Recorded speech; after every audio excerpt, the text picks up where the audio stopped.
आमच्या लेकराच्या मुंडक्यावरती पाय ठेवून आमचं आरक्षण खाल्लं कोणी आणि आमचा 45 वर्षाचा बॅकलॉग आता नेमका भरून कोण काढणार? हेच आरक्षण जर 70 वर्षापूर्वी मराठ्यांना दिलं असतं तर जगाच्या पाठीवर प्रगत जात म्हणून जगात आज मराठ्यांचीच राहिली असती. परंतु जाणून बुजून मराठ्यांना आरक्षण दिलं गेलं नाही. नोंदी तर सापडल्या. आता नोंदीचं ज्या नोंदी मिळाल्या त्यावेळेस सरकारचं आणि आपलं ठरलं होतं ज्याची नोंद मिळाली त्याच्या सगळ्या परिवाराला द्यायचं. आता ती नोंद ज्या सालापासून सापडली त्या सालापासून होणारा आतापर्यंत 2023 पर्यंतचा सगळा परिवार, काहींच्या परिवारात 250 लोक आहेत, काहींच्या 70 आहेत, काहींच्या 500 आहेत, काहींच्या 50 आहेत. एका नोंदीच्या आधारावर 200 लोकांना आतापर्यंत प्रमाणपत्र वाटप झाले एकाच नोंदीच्या आधारावर. आपण एवढा मोठा हिशोब नाही करायचा. आपण साधारण हिशोब करून 54 लाख नोंदी मराठ्यांच्या सापडल्या. 4 लोकांना जरी त्याचा फायदा झाला एका नोंदीवर तरी आजच 2 कोटी मराठी आरक्षणात गेले. आजच. आता देव जरी आला तरी मराठ्यांच्या पोरं मोठं करण्यापासून कोणी रोखू शकत नाही आणि ओबीसी आरक्षणात जाण्यापासून कोणीच मराठ्यांना आता रोखू शकत नाही. भारत देशात मराठाची एक जात अशी की तिच्या शासकीय नोंदी सापडल्या. आतापर्यंत एकाची ही नोंद जी आरक्षणात गेले त्यांची एकाची शासकीय नोंद नाही आणि एकही जात भारत देशातले मागास सिद्ध केलेले नाही तरीही त्यांना आरक्षण. आपल्या शासकीय नोंदीही सापडल्या आणि मराठा समाज 12-13% मागास सुद्धा सिद्ध झाला तरीही मराठ्यांना आरक्षण. परंतु मराठ्यांचं नशीब इतकं बळकट होतं की नाविलाजानं सरकारला मराठ्यांच्या एकजुटी पुढं गुडघे ठेवले. मराठ्यांना 2 नावं ठेवले जायचे. हा मराठा कधी एक होत नाही, हा खेकड्यावर एकमेकाच्या पाय उडतो, हा कधीच एक होत नाही. मराठ्यांनी एका फटक्यात 2 कामं केली.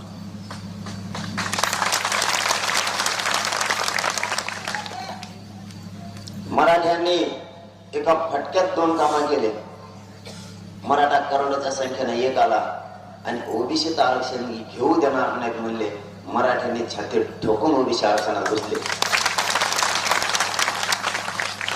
आंतरवालीला आवाहन केलं महाराष्ट्रातल्या मराठा समाजाने एकजूट व्हावं. आंतरवालीच्या बांधावर मराठी. पोलिसांचं गणित वेगळं, मराठ्यांचं गणित वेगळं. मराठी म्हणायचे एवढं ग्राउंड भरत आणि पोलिस म्हणायचे तुम्ही जे पार्किंगला गाड्या केल्या तेवढ्या गाड्या जरी भरल्या तरी तुमचं ग्राउंड 25% भरा. त्यांचे आकडे मराठीने मोडले ना आमचेही मोडले. कोणत्या बांधावर? मराठीच. 11 रस्ते होते, 11 जाम. ड्रोन कॅमेरा सुद्धा मराठीपासूनच व्हावा इतके मराठी आल्या. काही काही ते ड्रोन कॅमेरे उसात पडले आणखी सापडले इतके मराठी आले. मराठीने एका फटक्यात सगळे रेकॉर्ड तोडून टाकले. इतक्या ताकदीनं मराठी एकत्र आले.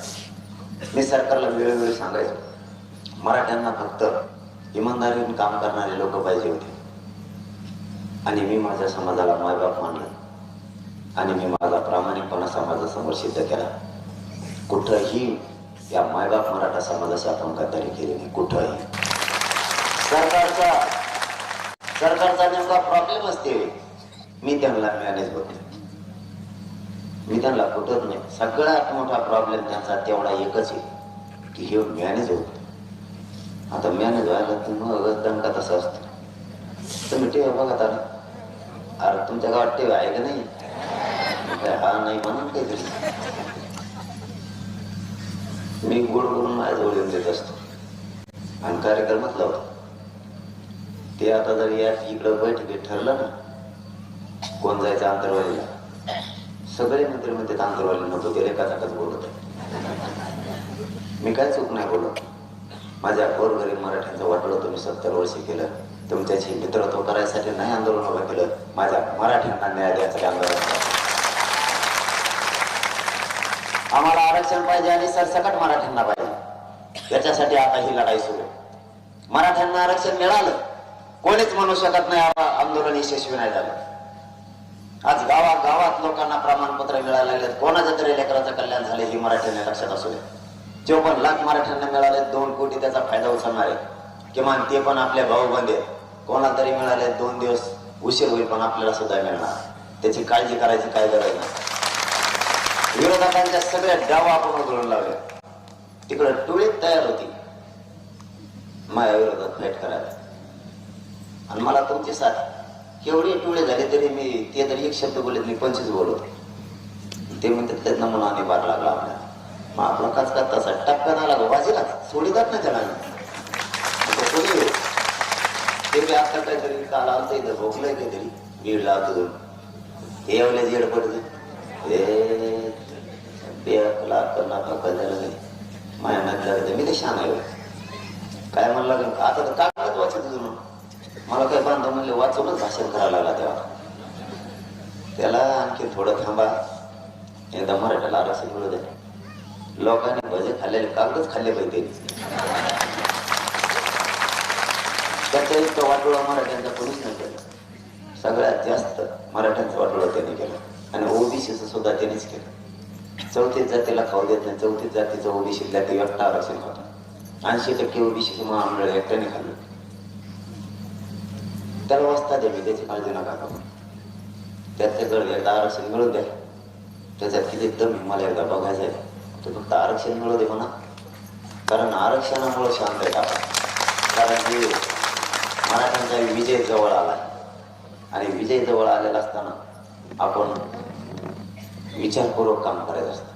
माणसानं काम करताना संयमानं करायचं. ते यशस्वी होण्यासाठी 4 पावलं मागं यायचे, पुढेही जायचे. परंतु शांततेत जर घेतलं तर मराठ्यांचं कल्याण होतं. याच्यातच जर आपण थोडासा वेगळा विचार केला असता तर हे मिळणारं आरक्षण सुद्धा मिळालं नसतं. आज शेवटच्या टप्प्यात हे मराठ्यांचं आरक्षण आलं. फक्त माझीही तुम्हाला विनंती, शांततेत घ्या आणि मुंबईला सगळे चाला. कसं काय आरक्षण मिळत नाही बघू आपण, त्याची काळजी नका. तुम्ही सगळे मुंबईला तयारी झाली पण तुमची.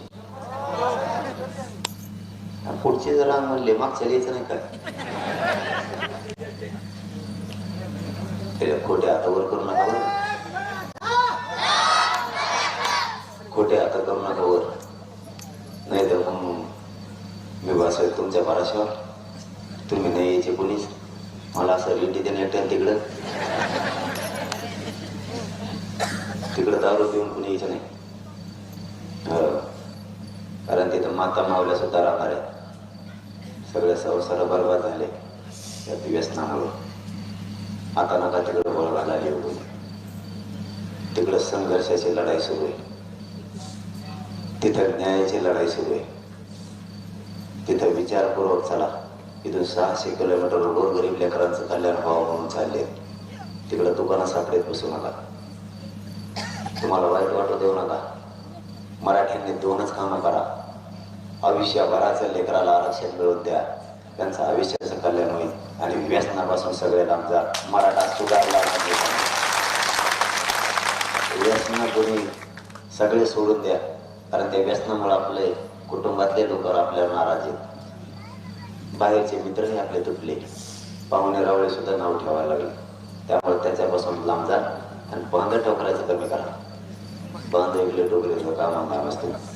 दिवसभर लिंबा खाली बसते, तिसरा बारा जाते, ती कृपा घेऊन बाण टोकरीत बसतो. काय टोकरी तुरे 2-2 पिढ्या झाल्यात. बोलवणार आपले लोक एकामेकाला बांधासाठी. 750 लोक मी एकत्र बसलेत महाराष्ट्रात. 2-2 पिढ्या न बोलणारे. सगळं वैरच कमी करून टाकलंय. वैर कमी करा. 2-2 1-1 फूट सोडून द्या. काय फरक नाही पडत तुम्हाला.